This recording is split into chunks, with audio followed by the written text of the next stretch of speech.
हिंदुओं का दम भरने वाली सरकार के कुछ मंत्रियों की हिंदुओं के प्रति क्या मंशा है, आप सुनकर हैरान हो जाएंगे। दरअसल जिस राज्यसभा सांसद को आप देख रहे हैं, यह झज्जर में थे और अम्बेडकर जयंती पर छात्र छात्राओं को सम्मानित भी कर रहे थे। यहाँ पर इन्हें जींस से भी परेशानी हुई और हिंदुओं के चोटी रखने पर भी।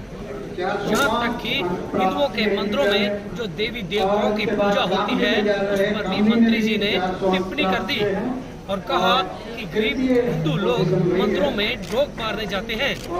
आखिर ऐसा क्या कह दिया, आप पूरी बात सुनेंगे तो हैरान हो जाएंगे। तो सलवार कुर्ता बहुत अच्छी तहजीब का पहनावा है, ये जींस से स्कर्ट ये हमारा पहनावा नहीं। और आजकल तो पता नहीं क्या बेड़ा गर्क हो गया, फटी हुई पेंट पहन गई फैशन में।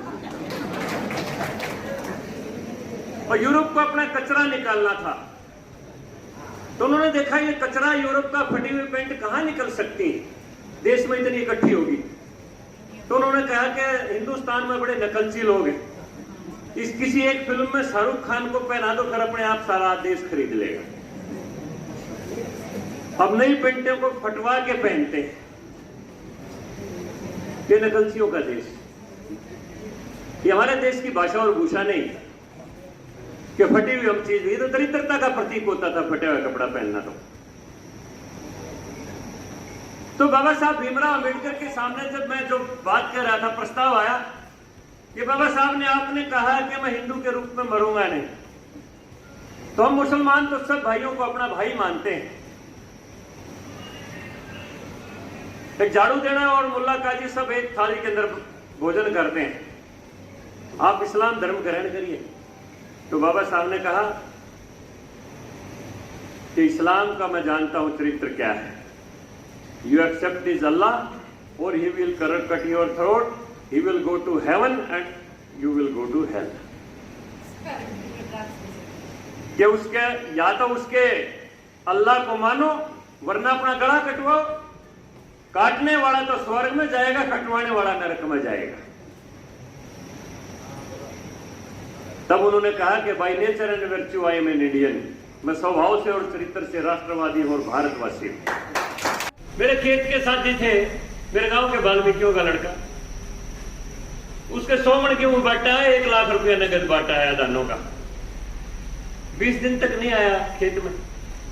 मैं पूछा रहा कैलाश कहां था, चाचा गुड़गांव में धोख मारने जा रहे थे, हम तो बालका के बाल उतरवाने गए थे।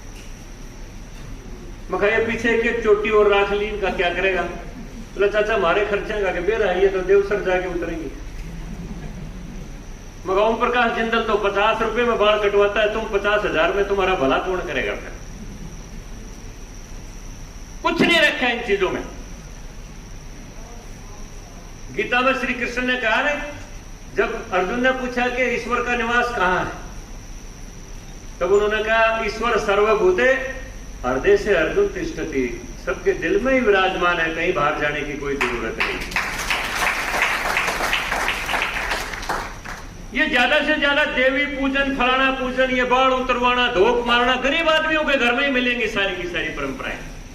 उनकी ताकत इनमें ही बहुत बड़ी खत्म हो जाती है, इनको छोड़ देना चाहिए। बिल्कुल भाजपा तो बिना मंदिर के कदम नहीं पाड़ती, और मुझे लगता है ये भाजपा का सांसद है, राज्यसभा मेंबर है, जो हिंदुओं के खिलाफ और मंदिरों के खिलाफ बोल रहे हैं। मैं कहता हूँ यह बात शर्म आनी चाहिए इस बात पे।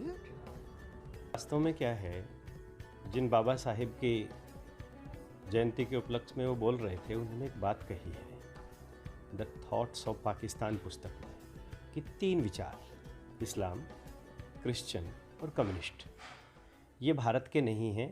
इसीलिए उन्होंने धर्म भी बदला, तो वो बौद्ध में गए क्योंकि वो भारत का विचार था। समस्या यहाँ आ गई कि एक तरफ तो देश के प्रधानमंत्री जी एक पार्टी को जड़ से समाप्त करना चाहते हैं, दूसरी तरफ उन्हीं के सांसद, उन्हीं के विधायक और उन्हीं के नेता उसी विचार को लेकर के पार्टी में आ गए हैं। इसलिए बहुत घातक है, और इस प्रकार की बात करना, पहले भी 1-2 स्टेटमेंट्स इनकी रही हैं, और इसको सो कॉल्ड महाभारत और गीता का जानकार बताया जाता है। जो विकिपीडिया है राज्यसभा का, उसमें लिखा हुआ है कि ये महाभारत और रामायण का बहुत बड़ा जानकार है। ये इस प्रकार के लोग जो हैं, ये एक सेकुलर विचारधारा के लोग हैं, और ये बीजेपी में आ गए हैं। मोदी जी को चाहिए, और मुझे पता चला ये हमारे हरियाणा से ही है। ये हमारे लिए बड़े शर्म की और दुख की बात है कि कृष्ण की भूमि में इस प्रकार का व्यक्ति और मंदिरों में और केदारनाथ बाबा पर टिप्पणी करता है। तो ये तो प्रधानमंत्री पर भी उंगली उठाने वाली बात हो गई। तो इनको किसी धर्म वगैरह से कुछ नहीं लेना, इनको अपने उल्लू सीधे करने हैं। इनका पार्टी का मतलब ये नहीं है कि आप किसी पार्टी में आ गए और वहाँ बने रहें और उस विचार को लेकर के जो पार्टी का विरोधी है। वास्तव में जिनको मस्जिद अच्छी लगती है, जिनको चर्च अच्छी लगती है, उनको मंदिर कभी अच्छे लग ही नहीं सकते। मंदिर इनके लिए एक तरह के नासूर है। इनकी चले तो ये 2 दिन में मंदिर करवा देंगे।